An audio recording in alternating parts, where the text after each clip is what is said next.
नमस्कार, आप देख रहे हैं IBC 24 MPCG 2020 में आप सभी का बहुत बहुत स्वागत। मैं हूं आप सभी के साथ रचना नितेश और मैं हूं आपके साथ अविनाश कर और मैं आपको बताऊंगा MP की खबरें और मैं आपको छत्तीसगढ़ की तमाम बड़ी खबरों से करूंगी अपडेट। शुरुआत करते हैं इस बुलेटिन के। उत्तर प्रदेश में माफिया अतीक अहमद, उसके बेटे और साथियों के एनकाउंटर पर छत्तीसगढ़ में बयानबाजी नजर आ रही है।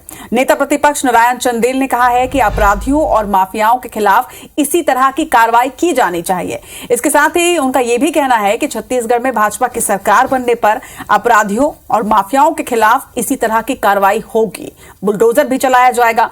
अब इस पर पलटवार करते हुए सीएम भूपेश बघेल ने कहा है कि बीजेपी को बुलडोजर चलाने का मौका ही नहीं मिलेगा। बीजेपी और आरएसएस कुछ भी कर लें, वो सफल नहीं होंगे। हमारी सरकार छत्तीसगढ़िया को लेकर काम कर रही है। अति का अंत होता है, वहां अंत हुआ ना अति का। और हमारी सरकार जब बनेगी, छत्तीसगढ़ में अपराध को नेस्तनाबूद कर देंगे। आसाम है सुदूर, वहां पर अपराधियों की क्या गति हो रही है, सब लोग के ऊपर बुलडोजर चल रहा है, यहाँ भी चलेगा। उनको मौका नहीं मिलेगा। छत्तीसगढ़ की जनता जो छत्तीसगढ़ के जो स्वाभिमान इन 4-4.5 सालों में, चाहे छत्तीसगढ़ी भाषा की बात करो, चाहे छत्तीसगढ़ी 30 त्योहारों की बात करें, जिस जाति को उसके 30 त्योहार, रहन सहन, सबका सम्मान हमने किया है। भारतीय जनता पार्टी, आरएसएस, विश्व हिंदू परिषद, बजरंग दल कितना भी यहाँ नफरत फैलाने की कोशिश करें, वो सफल नहीं होंगे। तो MP में इस साल के आखिरी में चुनाव है। मध्य प्रदेश में चुनाव से पहले दावों और वादों का सिलसिला शुरू हो चुका है। सियासत में राजनेताओं के गेम ओवर को लेकर भी बयानबाजी तेज हो गई है। गृह मंत्री नरोत्तम मिश्रा ने पूर्व सीएम दिग्विजय सिंह और कमलनाथ पर हमला बोला। गृह मंत्री नरोत्तम मिश्रा ने दिग्विजय सिंह को 60 सीटों की जिम्मेदारी देने की चर्चा पर कहा कि वो मान चुके हैं कि ये सीटें हार चुके हैं। कमलनाथ एसी वाले कमरों में बैठ जाते हैं, जनता के बीच जाते नहीं और फिर वचन पत्र के नाम पर छलावा करते हैं। कमलनाथ को रानी कमलापति नहीं, इटली की महारानी ही दिखती हैं।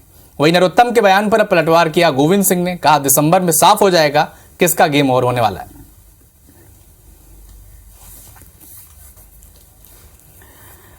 इधर छत्तीसगढ़ के मुख्यमंत्री भूपेश बघेल ने प्रधानमंत्री नरेंद्र मोदी को एक पत्र लिखा है और कहा कि छत्तीसगढ़ में 76% आरक्षण संशोधन विधेयक विधानसभा से पारित हुआ है। आरक्षण के संशोधित प्रावधान को संविधान की 9वीं अनुसूची में शामिल करने की मांग उन्होंने इस पत्र के माध्यम से की।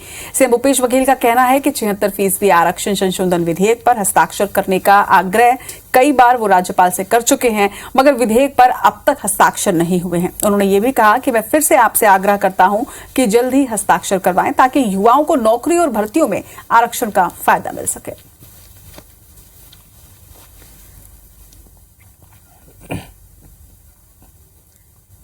तो कमलनाथ के नेतृत्व में MP कांग्रेस तेजी से चुनावी रणनीति तैयार करने में जुटी है। इसी कड़ी में सरकार की किलेबंदी करने महाकाल की नगरी उज्जैन से कांग्रेस धर्म पदयात्रा शुरू करने जा रही है। MP कांग्रेस के मंदिर पुजारी प्रकोष्ठ के जरिए निकाली जा रही धर्म पदयात्रा में बड़ी संख्या में संत और पुजारी शामिल होंगे। इधर बीजेपी कांग्रेस की रणनीति को महज दिखावा बता रही है।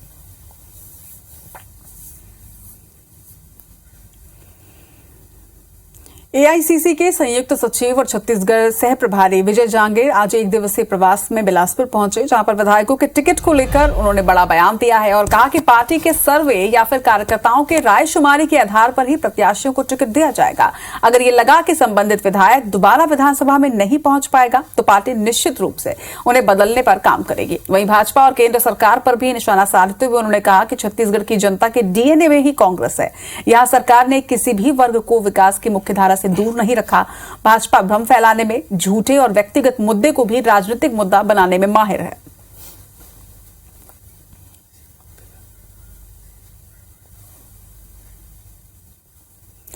इधर सूचना है कि भाजपा में कर्नाटक गुजरात फॉर्मूला अपनाया जाएगा, जिसके तहत करीब 30% नए चेहरों पर दाव लग सकता है। इस पर नेता प्रतिपक्ष नारायण चंदेल सहित टिकट के दावेदार नेताओं का कहना है कि यह फैसला पार्टी हाईकमान का है।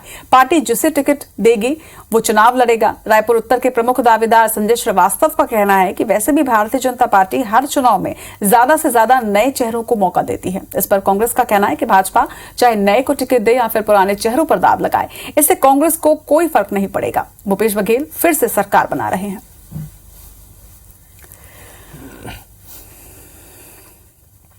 तो MP में विधानसभा चुनाव नजदीक है। ऐसे में कांग्रेस एक बार फिर से वचन पत्र बनाने में जुटी हुई है। तो वहीं कांग्रेस के वचन पत्र को लेकर सूबे में सियासत भी जारी है। बीजेपी की राज्यसभा सांसद सुमित्रा वाल्मीकि ने इसे लेकर कांग्रेस पर निशाना साधा। कहा कि कांग्रेस वचन पत्र नहीं बल्कि ठग पत्र बना रही, वह जनता को ठगने में इसका इस्तेमाल करेगी, लेकिन अब जनता उनकी चाल समझ चुकी है, इस वजह से उनके झांसे में नहीं आएगी। वहीं इस मामले में बीजेपी सांसद राकेश सिंह ने कांग्रेस को घेरा। कहा कि कांग्रेस ने कभी अपने वचन का पालन नहीं किया, वचन पत्र बनाकर एक बार फिर जनता को धोखा देने की कोशिश की जा रही है।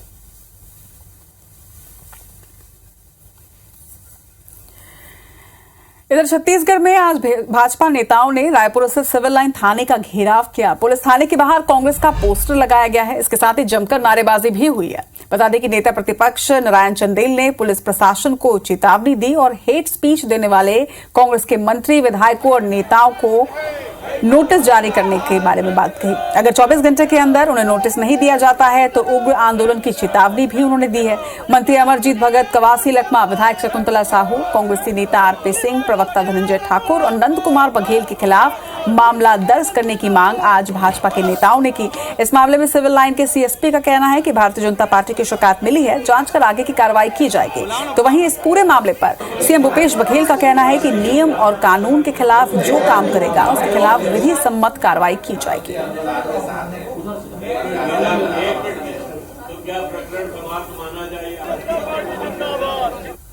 तो इधर विधानसभा चुनाव से पहले कांग्रेस हर वर्ग को साधने की तैयारी में जुट गई है। इसी क्रम में आज भोपाल के पीएनटी चौराहे पर आयोजित सेन महाराज की जयंती के कार्यक्रम में पूर्व मुख्यमंत्री कमलनाथ, दिग्विजय सिंह, सुरेश पचौरी पहुंचे, जहां उन्होंने सेन महाराज की प्रतिमा पर माल्यार्पण किया। साथ ही उन्होंने कार्यक्रम को संबोधित करते हुए कहा कि सरकार बनने पर सेन आयोग के गठन की घोषणा भी कर दी। साथ ही कहा कि सरकार बनने पर बांधवगढ़ में सेन महाराज का स्मारक बनाया जाएगा। कार्यक्रम में पूर्व मंत्री पीसी शर्मा समेत कांग्रेस के पार्षद, पदाधिकारी भी मौजूद रहे। कांग्रेस ने जो घोषणा की उस पर गृह मंत्री नरोत्तम मिश्रा ने तंज कसा, कहा कि कुछ भी बोल सकते हैं क्योंकि वो जानते हैं कि वो सरकार में आएंगे नहीं।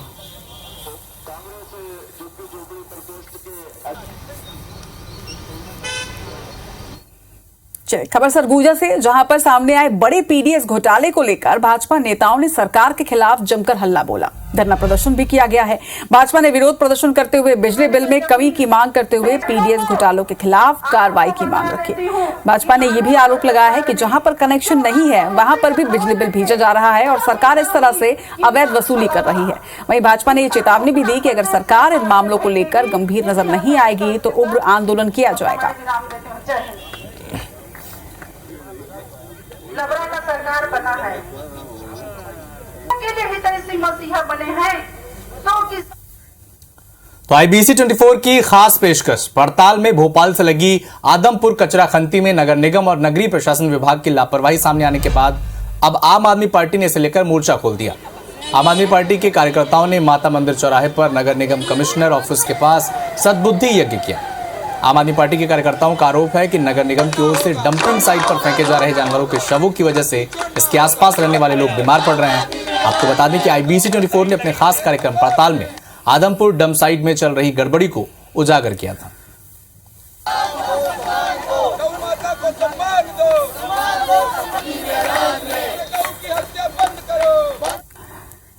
सोशल मीडिया में संसदीय सचिव चिंतामणि महाराज का एक वीडियो वायरल हो रहा है, जहां पर चिंतामणि महाराज PHE के अधिकारियों को फटकार लगाते सुने जा सकते हैं। दरअसल चिंतामणि महाराज बलरामपुर के राजपुर पहुंचे थे दौरे में और इन दिनों भीषण गर्मी जिस तरह से पड़ रही है, ऐसे में राजपुर क्षेत्र में जल आवर्धन योजना के बावजूद लोग पानी की समस्या से जूझ रहे हैं। ये समस्या उन्हें पता चली। सप्लाई का पाइपलाइन कई जगहों से टूटा, उन्होंने खुद देखा। पानी सड़क पर बह रहा था, जिसे देखते हुए चिंतामणि महाराज ने अधिकारियों को फोन कर फटकार लगाई। इसके साथ ही काम पूरा करने के लिए 1 महीने का अल्टीमेटम भी दिया है। वहीं जवाब में अधिकारियों का कहना है कि आप गलत तरीके से बात मत करिए। अधिकारी ने सीएमओ को जिम्मेदार ठहराया, जिस पर चिंतामणि महाराज का कहना है कि विभाग के मालिक आप हैं, सीएमओ CMP से आप बात करें।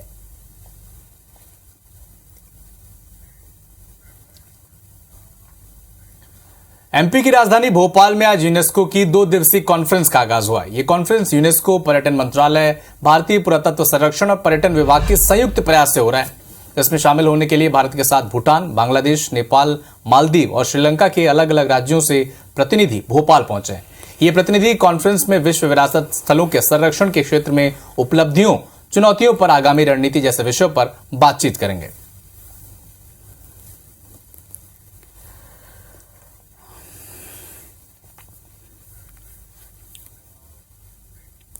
पूर्व मुख्यमंत्री रमन सिंह ने प्रदेश सरकार पर वन अधिकार पट्टा बांटने के मामले में गलत आंकड़े पेश करने का आरोप लगाया है। वहीं ट्वीट कर उन्होंने लिखा है कि भारत सरकार के आंकड़ों के अनुसार भारतीय जनता पार्टी के कार्यकाल में 2008 से 2018 तक कुल 4,01,585 वन अधिकार पट्टा वितरित किया गया।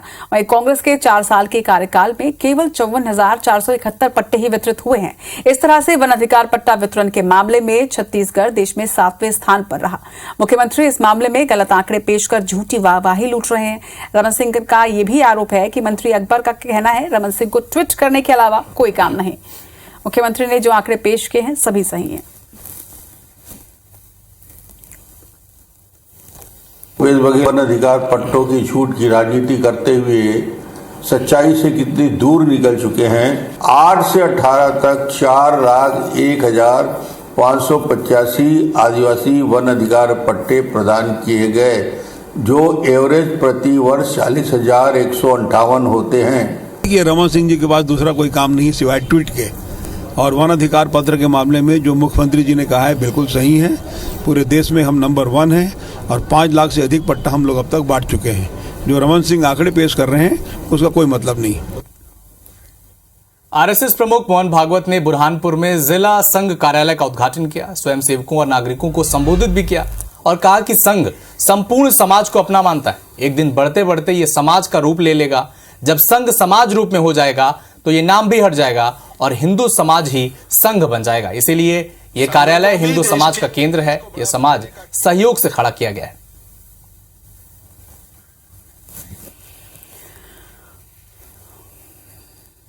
मुख्यमंत्री भूपेश बघेल ने सोमवार को रायपुर में 500 सीटर बीपीओ सेंटर स्थापित करने के लिए भूमि पूजन किया। लगभग 10 करोड़ रुपए की लागत से ये बीपीओ सेंटर कलेक्ट्रेट के सामने मल्टी लेवल पार्किंग के 5वें तल पर शुरू होगा।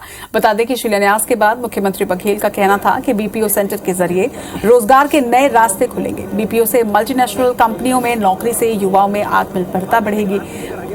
बीपीओ के जरिए call centre, customer support, sales and marketing, data entry, technical support, chat support, back end front office work, social media handling, data analysis जैसे आउटसोर्सिंग व्यवसाय से युवा जुड़ सकेंगे।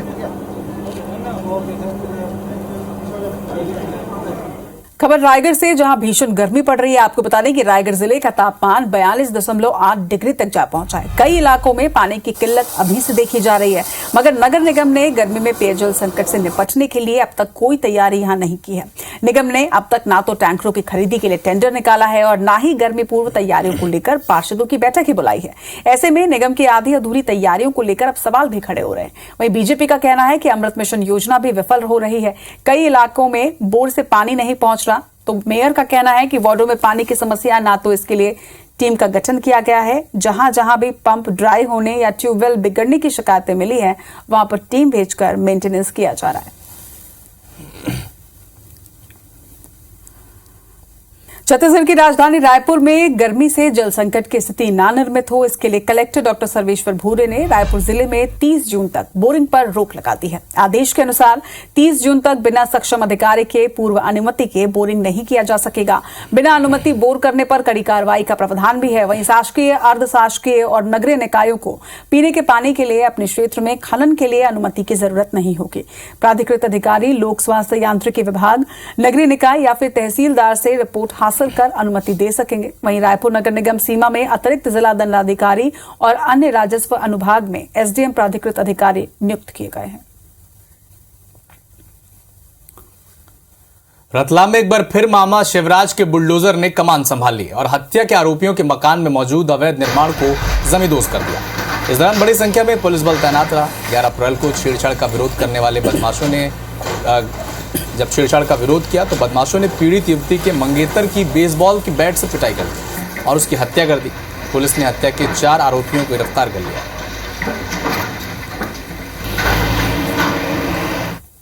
बिलासपुर और अंबिकापुर में दुष्कर्म की सनसनीखेज 2 वारदातें हुई हैं। बिलासपुर के तखतपुर इलाके में जहां पर एक महिला को अगवा कर उसके साथ गैंगरेप की घटना हुई है, तो वहीं अंबिकापुर के सूरजपुर इलाके में 8वीं कक्षा की एक 14 साल की नाबालिग छात्रा के साथ दुष्कर्म हुआ है, जिससे परेशान होकर छात्रा ने फांसी लगाकर खुदकुशी करने की है।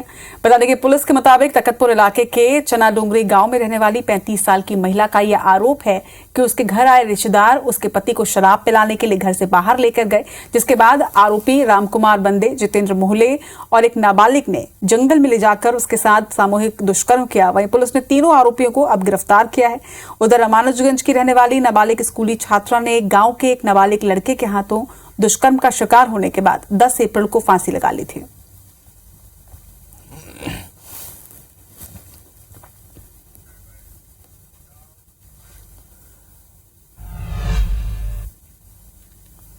दतिया स्थित पंडोखर धाम में रविवार को महाराष्ट्र के मुस्लिम युवक ने हिंदू धर्म में वापसी की।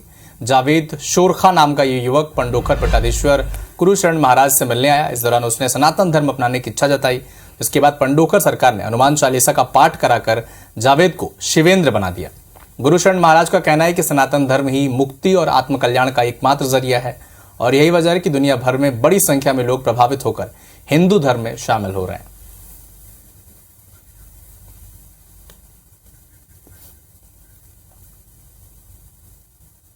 ने इस्लाम धर्म छोड़कर सनातन में वापसी की है। जावेद ने मंच से स्वीकार किया, उसने स्वेच्छा से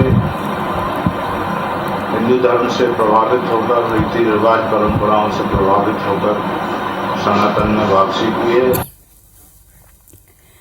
इधर बीरनपुर हिंसा के जांच में पुलिस को बड़ी सफलता मिली है, जहां मामले में पुलिस ने 8 लोगों को गिरफ्तार कर लिया है। बेमेतरा एसपी ने बताया कि वारदात में आसपास के जिलों के युवा भी शामिल हैं। मुनेश्वर साहू के मामले में 11 लोग, आगजनी में 9, रहीम और इदुल की हत्या के मामले में 8 लोगों को गिरफ्तार किया जा चुका है। अब तक 28 लोगों की इस तरह से गिरफ्तारी पुलिस ने की है। कूनो नेशनल पार्क का चीता ओबान फिर से भाग गया, जिसको जौराई में खेतों में घूमते हुए देखा गया। चीते को देखकर ग्रामीण अपने घरों के दरवाजे बंद कर छत पर चढ़ गए। वन अमले ने चीता ट्रैकिंग टीम के आने तक चीते के मूवमेंट पर नजर रखी। कुछ देर बाद वहां टीम भी पहुंची और चीते को जंगल की तरफ ले जाने की कोशिश की। शिवपुरी और शिवपुर जिले की सीमाएं एक दूसरे से लगी हुई है। यही वजह है कि बार बार ओबान जंगल के रास्ते होकर शिवपुरी के ग्रामीण इलाकों में पहुंच जाता है। इससे पहले भी 9 दिन पहले चीता बाहर आया था।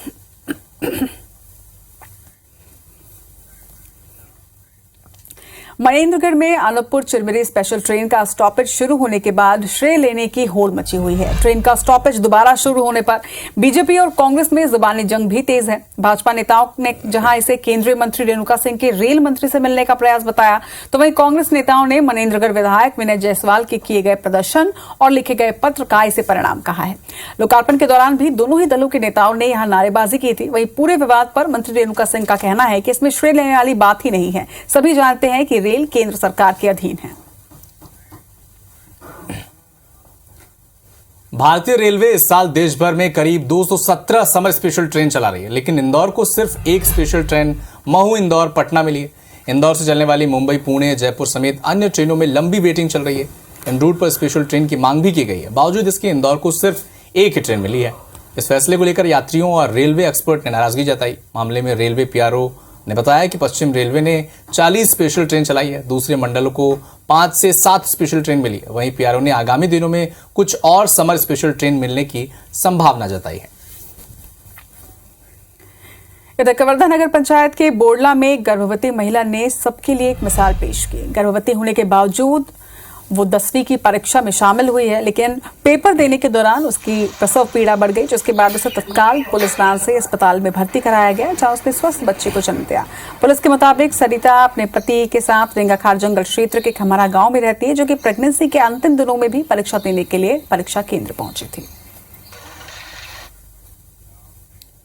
तो फिलहाल इस बुलेटिन में इतना ही। आगे देखिए 10 बजे रात पूरे दिन की बात मेरे सहयोगी पुनीत पाठक के साथ। हमें दीजिए इजाजत। नमस्कार।